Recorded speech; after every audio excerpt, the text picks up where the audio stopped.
दोस्तों, आप लोगों ने कई सारी आईएएस की मोटिवेशनल वीडियोस देखी होंगी। आईएएस एंट्री या फिर उससे रिलेटेड सर्विसेज के बारे में जो चीज़ें दिखाई जाती हैं, आप लोग उनको देखकर काफ़ी ज़्यादा मोटिवेट होते हो। पर लेकिन इस वीडियो में मैं आप लोगों को वो चीज़ें नहीं, इस वीडियो में मैं आप लोगों को कुछ रियलिटी बताना चाहता हूँ जो कि आप लोगों के माइंड में क्लियर होनी चाहिए अगर आप लोग आईएएस बनना चाहते हैं और फ्यूचर में आप लोग इस सर्विस में जाना चाहते हैं। और ये ऐसी चीज़ें हैं जो लाइफ में आप लोगों को फेस करनी ही करनी पड़ेगी, इनसे आप लोग बच नहीं सकते। तो अगर आप लोग इन चीज़ों को लेकर भी अपना माइंड प्रिपेयर करेंगे और खासकर अगर जैसे न्यूज़पेपर में डिस्कशन आप लोगों का कराता हूँ तो उसमें जो भी आर्टिकल्स ऐसे आते हैं तो आप लोग उनसे कोरिलेट भी कर पाओगे। अच्छा, हम भी जब सर्विस में होंगे तो यार ये चीज़ें हम लोग को देखने को मिल सकती हैं। ये ऐसा नहीं कि ये चीज़ें गलत हैं, ये चीज़ें रिक्वायर भी हैं, इनको हम लोग को फॉलो भी करना पड़ेगा। पर लेकिन आखिर ये चीज़ें है क्या, आखिर क्या ऐसी ऐसी प्रॉब्लम है जो कि यहाँ पर दिक्कतें आ सकती है, और खासकर वो दिक्कतों के बारे में मैं आप लोगों से बात करूंगा जो कि फिलहाल अभी काफ़ी ज़्यादा न्यूज़ में है और सेंटर और स्टेट गवर्नमेंट लेकर उस इशू के ऊपर एक दूसरे के साथ में लड़ते भी हैं जब यहाँ पर आईएएस की डेपुटेशन के बारे में हम लोग बात करते हैं। नॉर्मली आप लोग अगर स्टेट गवर्नमेंट या फिर सेंट्रल गवर्नमेंट पर हाईएस्ट पोजीशन देखोगे तो ये अगर स्टेट गवर्नमेंट में आप लोग जाओगे हाईएस्ट पोजीशन पर और सेंट्रल गवर्नमेंट में जाओगे तो आप लोग कुछ ऐसा पैटर्न यहाँ पर देखने को मिलेगा। जब आप लोग यहाँ पर एंट्री करते हैं तो आप लोगों की जो पोजीशन रहती है वो यहाँ से आप लोगों को देखने को मिलती है। 4 साल बाद आप लोग अंडर सेक्रेटरी, फिर डिप्टी सेक्रेटरी, फिर डायरेक्टरेट, फिर आप लोग यहाँ पर ज्वाइंट सेक्रेटरी, एडिशनल सेक्रेटरी और फिर कैबिनेट सेक्रेटरी की पोस्ट पर आप लोग पहुंचते हैं। पर लेकिन अभी फिलहाल सेंट्रल गवर्नमेंट के पास में कई सारी ऐसी जो ज्वाइंट सेक्रेटरी की पोस्ट है वो अभी खाली पड़ी हुई है। यानी कि senior IAS officer central government को अपनी जो गवर्नमेंट चलाने के लिए चाहिए वो उनको नहीं मिल पा रहे हैं। आखिर इसका क्या रीजन है? हमारे देश में आईएएस की कमी चल रही है क्या? देखिए, कमी वैकेंसी वाइज तो वो एक अलग बात है, पर लेकिन मैक्सिमम जो आप लोगों ने देखा होगा, नॉर्मली जब भी आप लोग यहाँ पर यूपीएससी का पेपर देते हैं तो पेपर देने के बाद में आप लोगों को एक स्टेट का कैडर मिलता है, तो आप लोग स्टेट गवर्नमेंट के अंदर जाकर काम करना स्टार्ट कर देते हैं। पर लेकिन यहाँ पर एक सिचुएशन या फिर एक कंडीशन आप लोग बोल सकते हैं कि time to time central government जो है वो स्टेट गवर्नमेंट से जो ऑफिसर्स होते हैं उनको अपने वहां पर बुलाती है और उसको हम लोग डेपुटेशन बोलते हैं। उसी डेपुटेशन का इस्तेमाल करते हुए यहाँ पर हमारी सेंट्रल गवर्नमेंट की जितने भी सारी आप लोगों को मिनिस्ट्रीज देखने को मिलती हैं, चाहे वो फाइनेंस हो, चाहे वो डिफेंस हो, चाहे वो होम हो, उसमें जो भी यहाँ पर पोस्ट होती है उनके अंदर ये ऑफिसर्स काम करते हुए नजर आते हैं। पर लेकिन अभी दिक्कत क्या आ गई है? अभी दिक्कत यहाँ पर ये आ गई है कि जो सेंट्रल गवर्नमेंट यहाँ पर जो स्टेट गवर्नमेंट वो कह रही है कि भाई साहब अपने यहाँ से जो ये आईएएस ऑफिसर है इनको आप लोग हमारे पास में भेज दो, तो स्टेट गवर्नमेंट उनको भेजना नहीं चाह रही या फिर वो आईएएस ऑफिसर खुद भी जाने नहीं चाह रहे। ऐसी भी कंडीशन देखने को मिलती है। तो अगर सेंट्रल गवर्नमेंट बुलाए तो क्या स्टेट गवर्नमेंट या फिर आईएएस मना कर सकता है? ये सारी बातें एक एक कर मैं डिस्कस करूंगा, एक एक पॉइंट आप लोगों के माइंड में बिल्कुल क्लियर हो जाएगा। अभी फिलहाल कई सारी ऐसी पोस्ट थी जो कि ज्वाइंट सेक्रेटरी की पोस्ट खाली पड़ी हुई थी, तो सेंट्रल गवर्नमेंट ने कुछ कानून बनाए जिसके चलते स्टेट गवर्नमेंट को फोर्स किया गया कि आप लोगों को ये अप्लाई करने पड़ेंगे, आप लोगों को ये कानून मानने पड़ेंगे। और यही आर्टिकल यहां पर देखने को मिला। तो इसमें कुछ राज्य ऐसे हैं, कुछ क्या 8 राज्य ऐसे हैं जैसे उड़ीसा, मेघालय, झारखंड, राजस्थान, वेस्ट बंगाल, इसी के साथ में केरला, तमिलनाडु और तेलंगाना, जिन्होंने इस पॉलिसी का बिल्कुल कंप्लीटली अपोज किया है कि हम लोग इसको नहीं मानेंगे। अभी यहाँ पर 25 जनवरी तक यहाँ पर बोला गया था कि आप लोग इसके बारे में अपना बताइए, आप लोग क्या राय है, तो उसको कंप्लीटली मना कर दिया गया है। तो ये जो मना किया गया है इसी को लेकर सेंट्रल स्टेट गवर्नमेंट आपस में लड़ रहे हैं। तो वो जो लड़ रहे हैं इसका आईएएस पर या फिर आप लोग जो दूसरी सर्विसेज होती हैं आईपीएस जो यहाँ पर डेपुटेशन पर भेजे जाते हैं तो उसके ऊपर इसका क्या इंपैक्ट पड़ेगा, तो पूरी डिटेल में मैं डिस्कस करूंगा। एक एक पॉइंट जो है वो आप लोगों के माइंड में क्लियर होना चाहिए, और जहां भी क्लियर नहीं होगा वो कमेंट बॉक्स में आप लोग पूछ लेना, तो उसको क्रिस्टल क्लियर यहां पर किया जाएगा।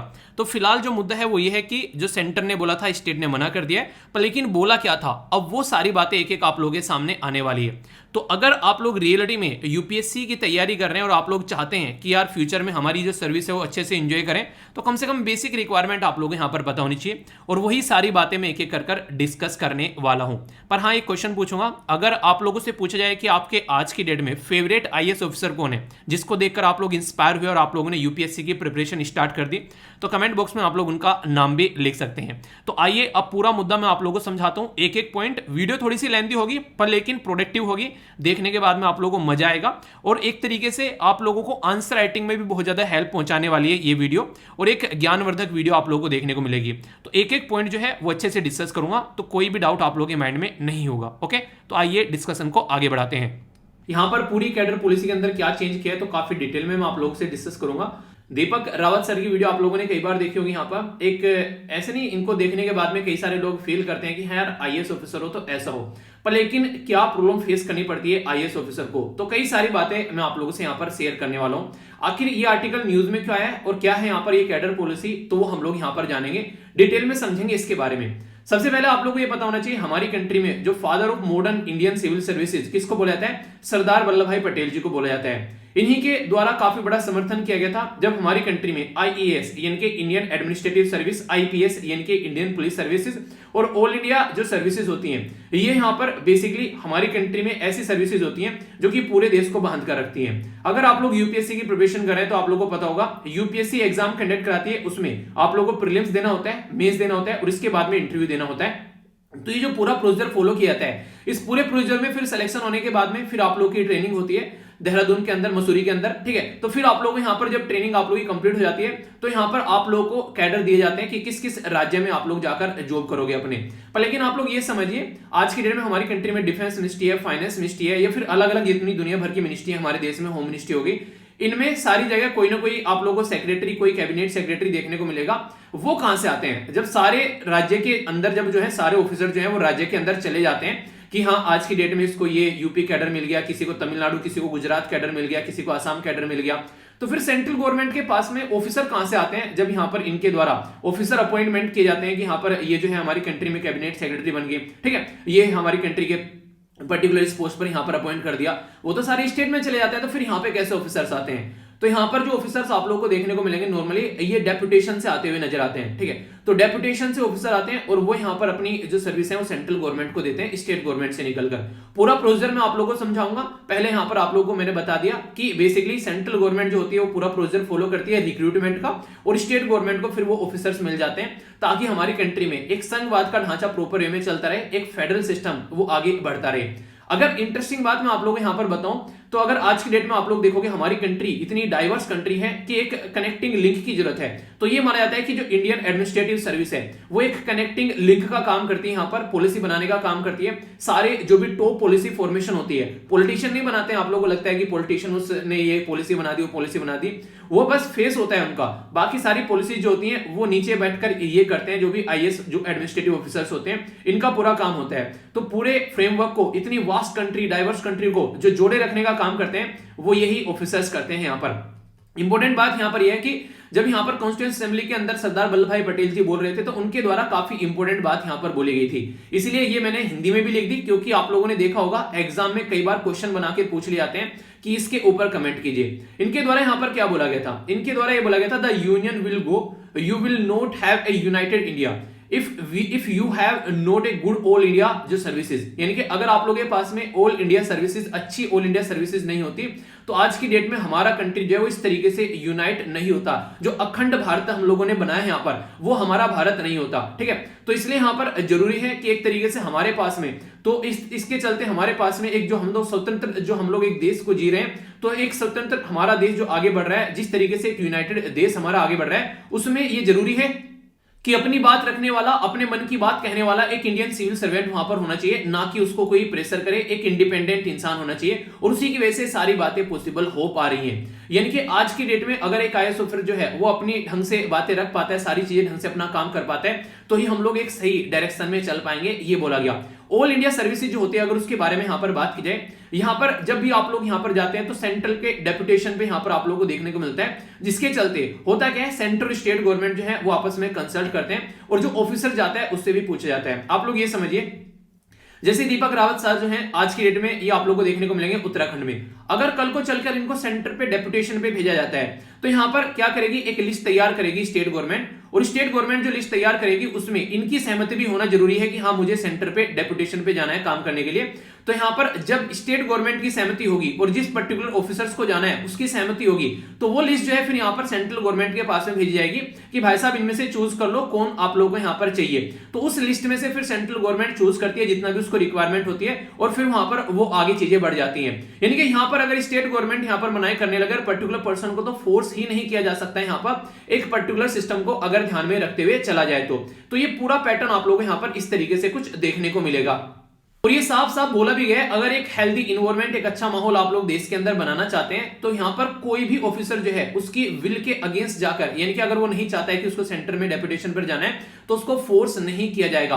कोई भी ऐसा नहीं है आनन फानन में कोई डिसीजन ले लेंगे कि हाँ भाई इस इंसान को भेजना ही भेजना है, और स्टेट जो है वो एक लिस्ट तैयार करेगा, वो उससे पूछेगा कि तुम जाना चाहते हो या फिर नहीं।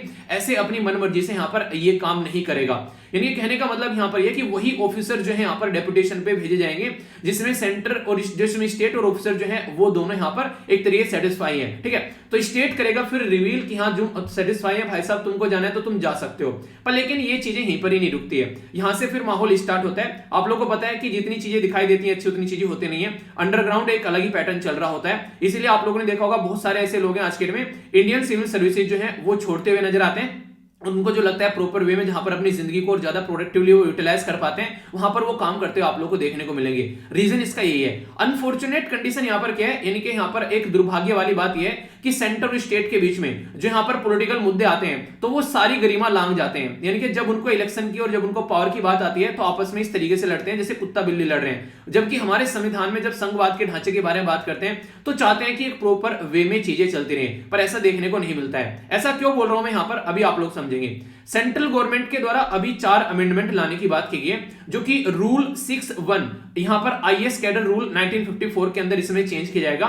और ये पूरा क्या रहता है, ये डेपुटेशन की बात की जाती है। यानी कि जब यहां पर डेपुटेशन किया जाता है तो यहां पर ये बोला गया, अभी सेंट्रल के द्वारा राज्य से पूछा गया कि आगे से अगर किसी को डेपुटेशन में दिया जाएगा तो उसमें सेंट्रल गवर्नमेंट के हाथ में पावर दे दी गई है डिसीजन लेने की कई सारे मुद्दों को लेकर।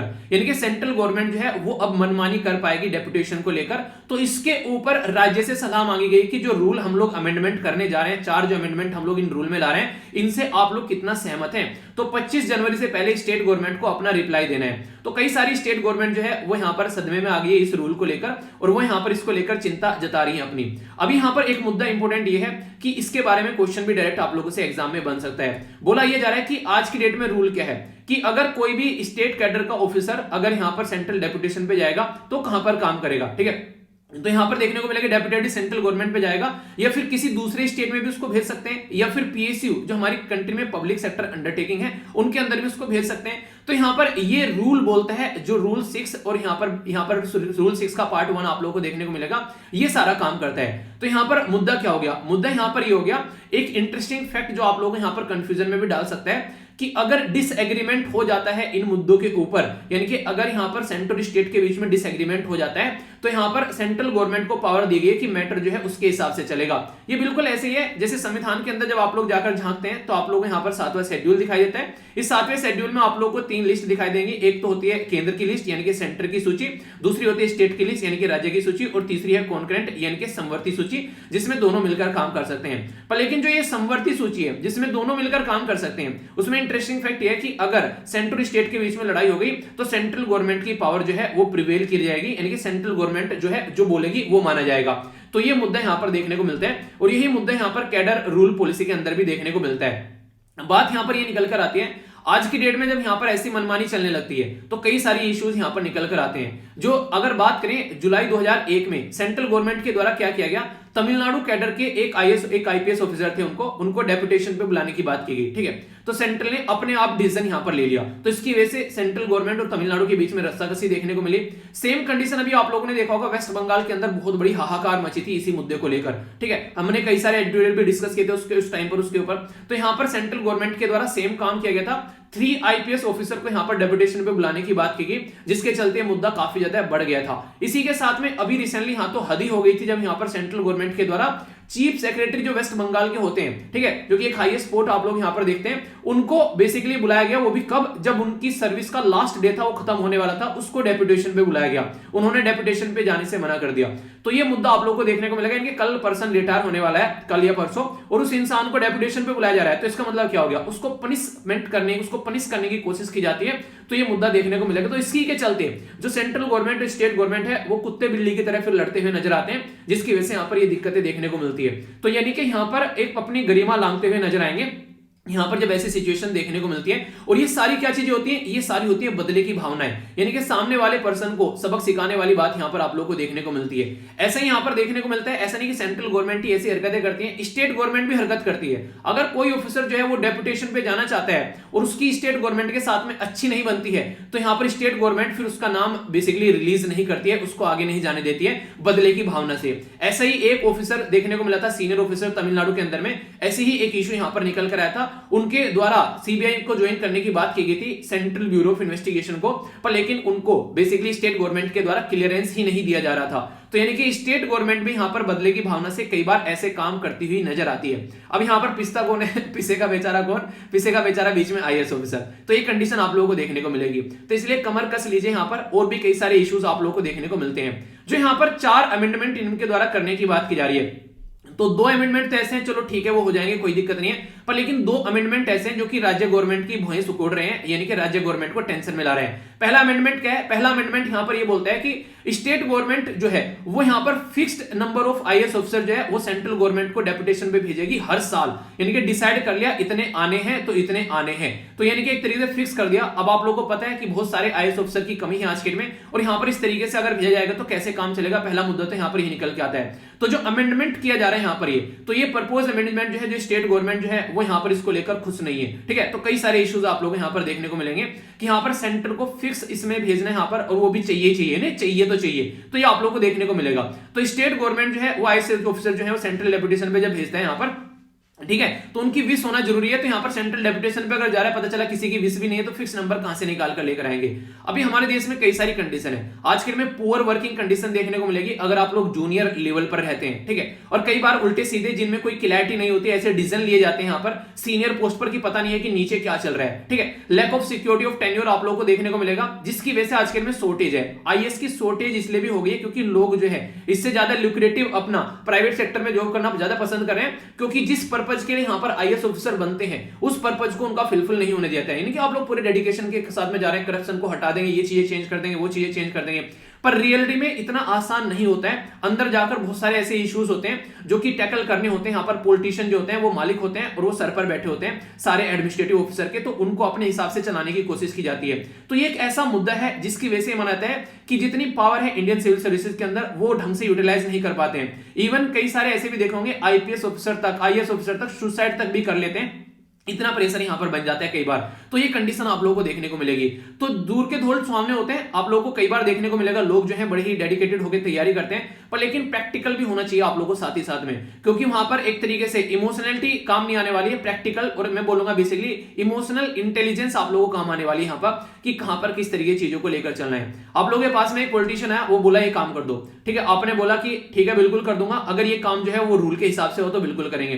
पॉलिटिशियन बोलेगा कि रूल के हिसाब से होता तो तेरे पास आता क्या, तो अगर उसी दिन पहले दिन आप लोगों ने उस पॉलिटिशियन की बात मान ली तो गले में पट्टा डाल के रखेगा पूरी जिंदगी, जहां चाहेगा उधर आप लोगों को लेकर चलेगा। वो अलग बात है कि पैसा अच्छा खासा मिलता रहेगा, करप्शन का माल आप लोगों की पॉकेट में आता रहेगा, पर लेकिन रियलिटी होगी आप लोगों की आत्मा मर जाएगी, आप लोगों की आत्मा अंदर से गवाही नहीं देगी। पर लेकिन अगर पहले ही दिन आप लोगों ने मना कर दिया कि ठीक है रूल के हिसाब से होगा तो काम करूंगा, वरना उल्टा सीधा पर्सनल काम बिल्कुल नहीं करूंगा, तो वो तुरंत क्या करेगा, ज्यादा से ज्यादा क्या कर सकता है, ट्रांसफर कर सकता है, इसके अलावा कुछ नहीं करेगा, ठीक है। ऐसी जगह ट्रांसफर कर देगा जहां आप लोग हो सकता है अच्छा ना लगे, पर लेकिन आप लोग के अंदर का इंसान जो है वो गरिमा जो है वो बची रहेगी आप लोग की, ठीक है। आप लोग ये बोलोगे हाँ मैंने अपने अंदर से जिस पर्पज के लिए यहाँ पर आया था वो पर्पज आप लोगों का फुलफिल रहेगा। तो देखिए चैलेंज आप लोगों को बहुत ज्यादा देखने को मिलेंगे, पर उन चैलेंज को टैकल करना भी आप लोग यहाँ पर आना चाहिए। तो यहाँ पर सबसे बड़ी बात यहाँ पर यही देखने को मिलती है, इसी की वजह से बहुत सारी पोस्ट खाली पड़ी है। इवन लोग जो है जॉब छोड़कर आ जा रहे हैं आईएएस ऑफिसर की, अभी रिसेंटली कई सारे रेजिग्नेशन आप लोगों ने पास्ट में भी देखे होंगे, ठीक है। तो ये कंडीशन यहां पर निकल कर आती है।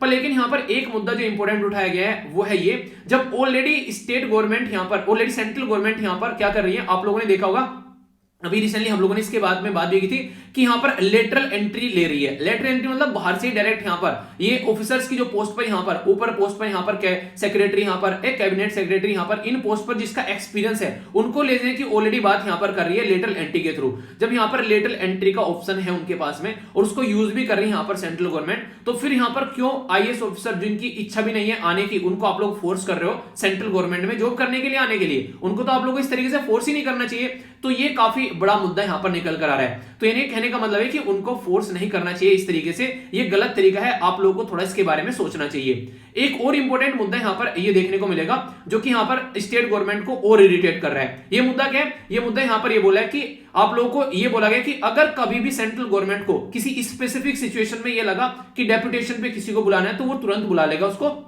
स्टेट गवर्नमेंट जो है वो ज्यादा उसमें इंटरफेयर नहीं करेगी, उसको रिलीज करना पड़ेगा। अब मान लीजिए अभी मैंने आप लोगों को तमिलनाडु वाला मुद्दा बताया, अभी मैंने आप लोगों को वेस्ट बंगाल वाला मुद्दा बनाया, अब ये तो ऐसा हो गया, पता चला यहाँ पर कोई ऑफिसर जो है वो ढंग से काम नहीं कर रहा है किसी भी तरीके से, और सेंट्रल गवर्नमेंट को लगा बुरा उसको लेकर, तो तुरंत उसको डेपुटेशन में बुला लेगा। वो तो डेपुटेशन नहीं, वो तो पनिशमेंट हो जाएगा एक तरीके की इंसान की।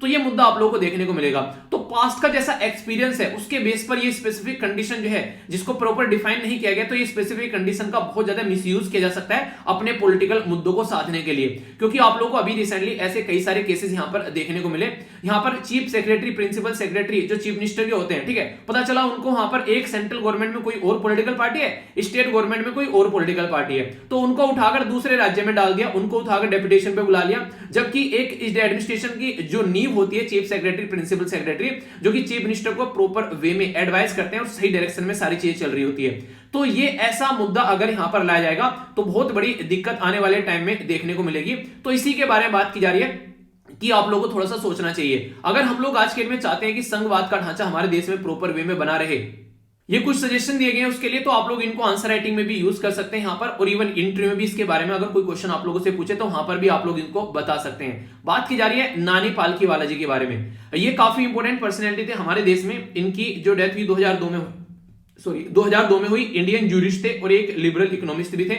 इनके द्वारा यहां पर ये बोला गया आज की डेट में अगर आप लोग चाहते हैं चीजें सही डायरेक्शन में चलती रहे, ठीक है, तो यहां पर एक वॉइसराय वाली टेंडेंसी, मेंटेलिटी आप लोगों की नहीं होनी चाहिए। यानी कि कहने का मतलब यहां पर यह था कि अगर देश को चाहते हैं तो देश के हित में आप लोगों को काम करना पड़ेगा, ठीक है, तो एक मोरालिटी रखनी पड़ेगी यहां पर सेंटर को, तभी जाकर चीजें आगे बढ़ पाएंगी, तभी जाकर यहां पर सेंटर और स्टेट गवर्नमेंट जो है वो ढंग से काम कर पाएंगी। तो कॉन्स्टिट्यूशनल एक मोरालिटी होनी चाहिए, ठीक है, जस्टिस और फेयरनेस होना चाहिए स्टेट की तरफ, यानी कि स्टेट को ये बोले कि स्टेट तो मेरे नीचे आता है और स्टेट को दबाकर रखा जाए, तो ऐसा नहीं है भाई साहब। हमारी कंट्री में फेडरलिज्म यानी कि संघवाद का ढांचा है और ये कोऑपरेटिव है, यानी कि संघवाद का ढांचा मिलकर काम करेंगे तभी आगे बढ़ेगा। तो इसलिए यहां पर जबरदस्ती स्टेट गवर्नमेंट के साथ में सेंट्रल गवर्नमेंट को नहीं करनी चाहिए। तो ये सजेशन में आप लोग मेंशन यहां पर कर सकते हैं। एक और इंपॉर्टेंट मुद्दा, ये तो डायरेक्ट प्रीलिम्स में क्वेश्चन भी आप लोगों से पूछा गया, आप लोगों ने देखा होगा कई बार, SR Bommai versus union of India का केस था 1994 का। SR Bommai union of India का केस जो था 1994 का, उसमें यहां पर बेसिकली सुप्रीम कोर्ट के द्वारा यह बोला गया कि स्टेट जो है भाई साहब वो एक इंडिपेंडेंट खुद की उनकी एंटिटी है, यानी कि ऐसा नहीं है कि ऊपर सेंट्रल गवर्नमेंट होगी नीचे स्टेट गवर्नमेंट है, ऐसा कुछ भी नहीं है। संविधान में अलग अलग मेंशन किया हुआ है कि स्टेट गवर्नमेंट जो होगा वो अलग रहेगा, सेंट्रल गवर्नमेंट अलग से, यहां पर उसके अंदर में सेंट्रल गवर्नमेंट के चीफ मिनिस्टर रहेंगे, प्रेसिडेंट रहेंगे, ऐसे स्टेट गवर्नमेंट के सेंट्रल गवर्नमेंट के प्राइम मिनिस्टर रहेंगे और प्रेसिडेंट रहेंगे, ऐसे स्टेट गवर्नमेंट के चीफ मिनिस्टर और गवर्नर रहेंगे। पूरा एक पैटर्न है। तो सबऑर्डिनेट नहीं है स्टेट गवर्नमेंट, वो खुद लोगों के द्वारा इलेक्ट की जा रही है भाई साहब, आप लोग उनको ऐसे नहीं देख सकते।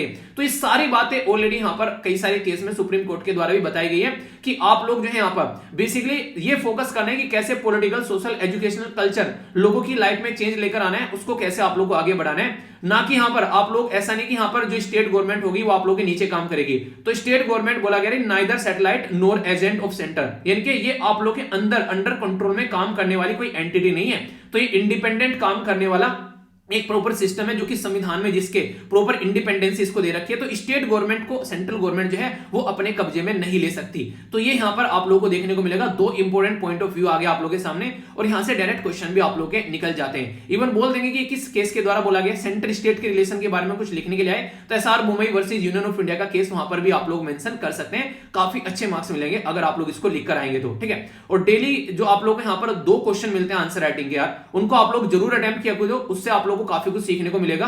अब इंपॉर्टेंट मुद्दा यहां पर क्या है कि सरदार पटेल साहब के द्वारा जो बोला गया था वो बोला गया था किसके बारे में, बोला गया था कि हमारी कंट्री में ऑल इंडिया सर्विस जो है तो यहां पर किसी लिए लेकर आई गई थी ताकि हमारी कंट्री में एक प्रॉपर वे में देश जो आगे बढ़ सके।